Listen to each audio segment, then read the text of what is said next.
Good morning Year 7 and welcome to today's maths lesson. Let's start off with a quick starter, shall we? Can you add together 3/7 and 5/7 for me? Can you then add together 3/7 and 5/14? And can you tell me, what is the special name for an angle greater than 90 degrees but less than 180 degrees? In your light blue books, please pause the video for 5 minutes and have a go at these questions now. Okay, let's go through the answers. So for my first fraction addition, my denominator is the same. They're both over 7, so I just need to add together my numerators. 3 plus 5 gives me what, Katie? 8, brilliant. So I've got 8 over 7. We leave the denominator just as it is. I can convert that into a mixed number. Ione, what's 8 over 7 as a mixed number? 1 and 1/7. I didn't specify, so either of those answers would be correct, either 8/7 or 1 and 1/7.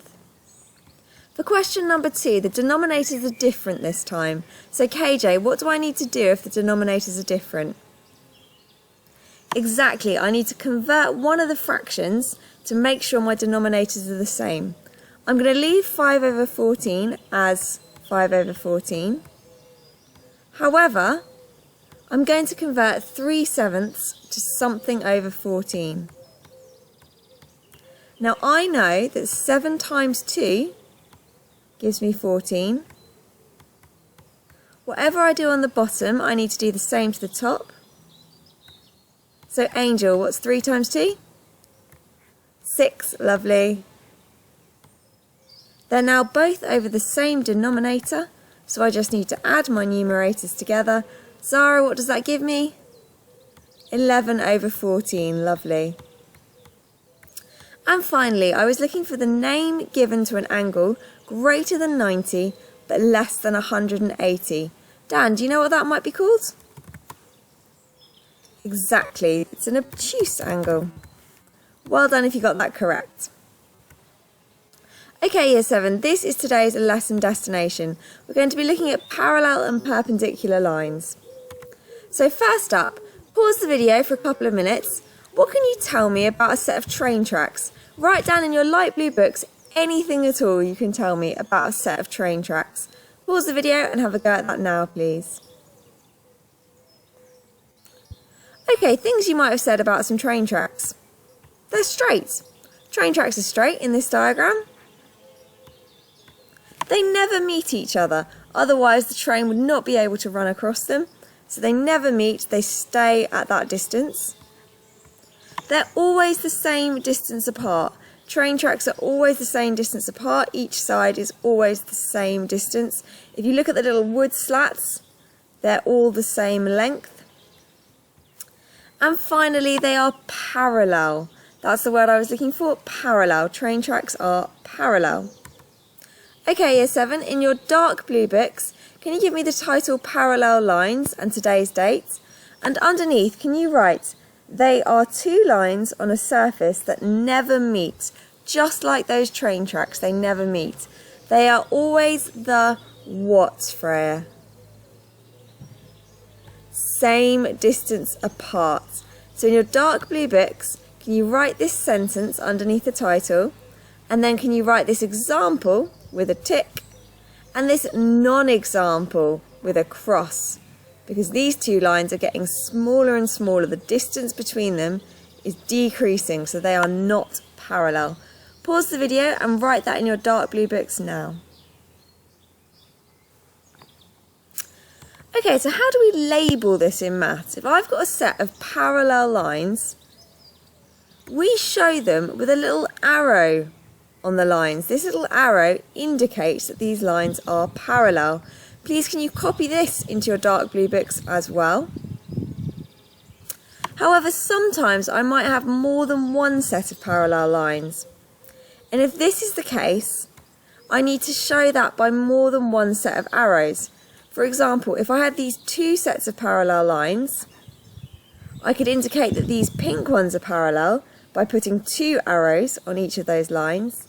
And I could indicate that the blue ones are parallel by putting 3 sets of arrows on each of the blue lines. However, I know that my pink and my blue lines aren't parallel to each other because the number of arrows is different. Please pause the video and make sure you've got these notes copied down into your dark blue books now, please.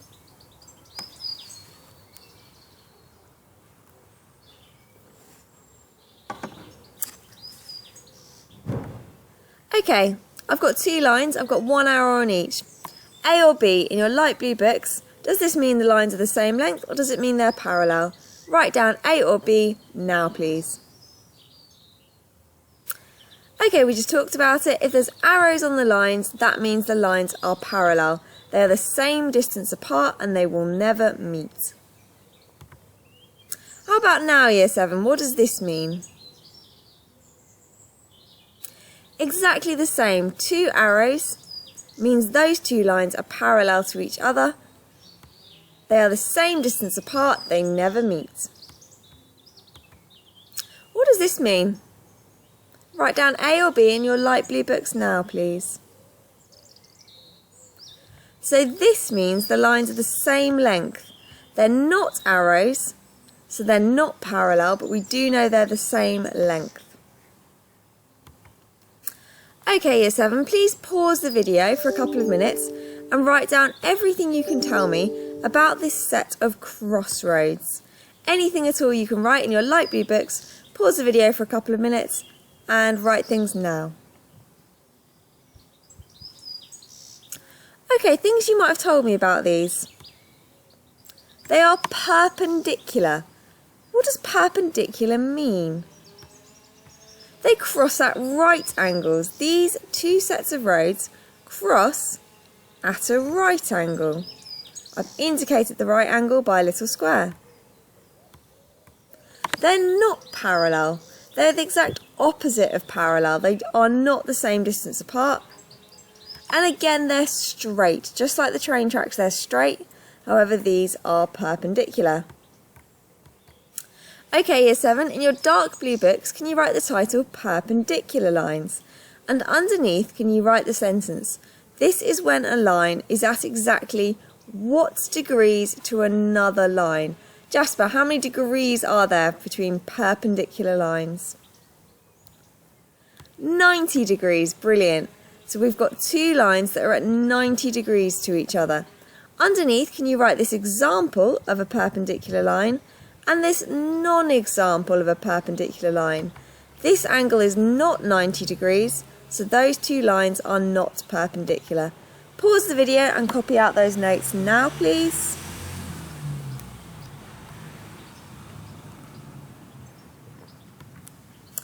Okay, Year 7, in your light blue books, can you have a go at these questions for me? Are the lines parallel? Are they perpendicular? Or are they neither? Pause the video for 5 to 10 minutes and answer these 6 questions now, please. And these are the answers. So A was parallel because they're exactly the same distance apart and they never meet. B was perpendicular. They're at 90 degrees to each other. C was neither. D was neither. E was parallel again. And F was perpendicular. They're at 90 degrees to each other. Okay, Year 7, we're going to look at some construction. I'm going to go through an example and then you're going to do an example in your dark blue books. So, eyes on me and pens down as we start. I've been told to construct a diagram with a 6.5 centimetre horizontal line and a 2.4 centimetre perpendicular line. I'm going to start with my horizontal line. I take out my ruler and I need to measure 6.5 centimetres. So I start at 0 and I go all the way along to 6.5 centimetres. And that's my horizontal line. I've then been asked to draw in a 2.4 centimetre perpendicular line. So I need to rotate my ruler 90 degrees, like so. It hasn't specified where that perpendicular line needs to be. I'm going to do it here, about in the middle, but I could do it anywhere I like. This perpendicular line needs to be 2.4 centimetres long. So I measure from 0, 1, 2.1234. There it is. Again, you could have done it anywhere along that line. And to indicate that it's perpendicular, I'm going to draw in the right angle. So this bottom line was 6.5 centimetres long. And this perpendicular line was 2.4 centimetres long. Over to you, Year 7. In your dark blue books, can you have a go at constructing this diagram for me? Pause the video for a couple of minutes and work it out now, please.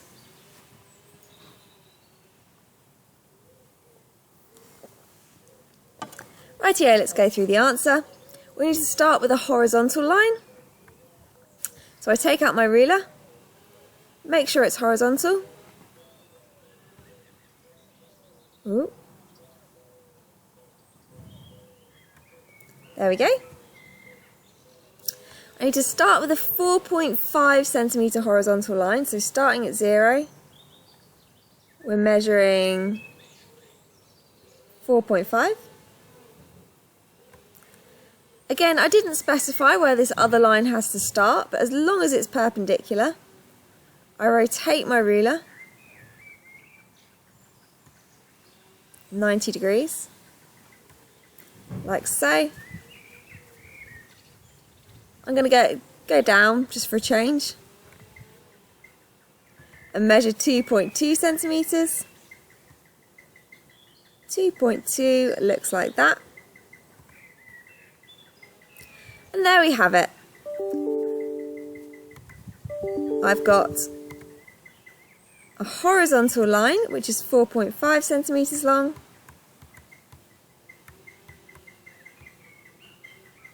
and a line that's perpendicular to it that's 2.2 centimetres. You could have done your line going upwards, you could have done it further along, absolutely fine.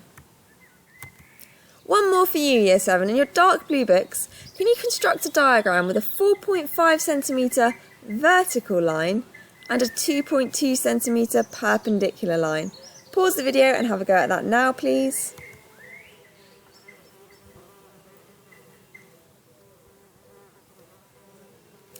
Okay, let's go through the answer. I need to start with a vertical line this time. So I measure 4.5 centimetres, so starting at 0, 1, 2, 3, 4.5, there it is. I then want a perpendicular line, so I rotate my ruler so that it's now horizontal. I can start this line anywhere I like. I'm going to start it further down at the bottom just for a change. I want 2.2 centimetres, so 1, 2.2. And there we have it. I've got a 4.5 centimetre vertical line and a 2.2 centimetre line that's perpendicular to it. I can indicate it's perpendicular by drawing in my right angle. Okay, Year 7. Over to you. In your light blue books, can you have a go at these two exam questions for me? Draw a line, any line that's parallel to the line below, and draw a line, any line that's perpendicular to the line below. Pause the video and have a go at that now, please.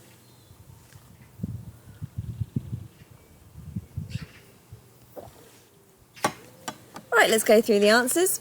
So a parallel line is one that's equidistant, always the same distance away from the other line. They never meet. So a parallel line could be something like this. They run parallel. It could also be like this. Didn't specify where it needed to be. Could have been below it. And we can indicate they're parallel by putting a little arrow on them. You didn't need to put the arrow. For the perpendicular line, I needed to rotate my ruler 90 degrees, like so.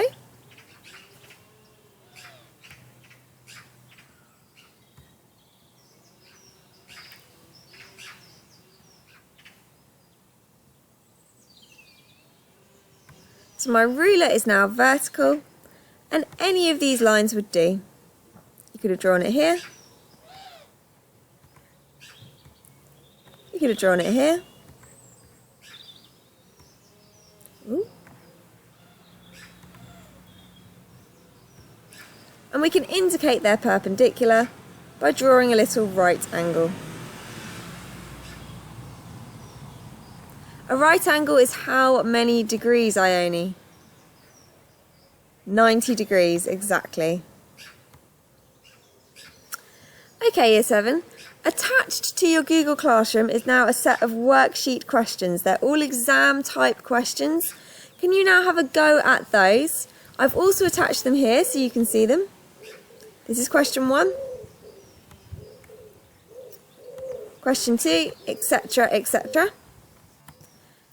Please now pause the video and have a go at those questions. You're going to need to print them off. And when you've finished, please check your answers.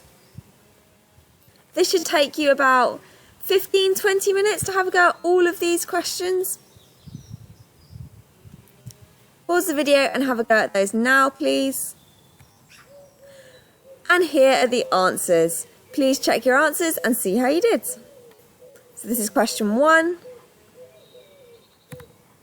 Question 2. Question 3. Question 4. Question 5. Question 6. Question 7. Question 8. And question 9. And that's the end of today's maths lesson. Please now head over to Google Classroom and complete today's exit ticket. Submit it before 4 o'clock for me. Thanks for listening, Year 7, and have a lovely day. Goodbye.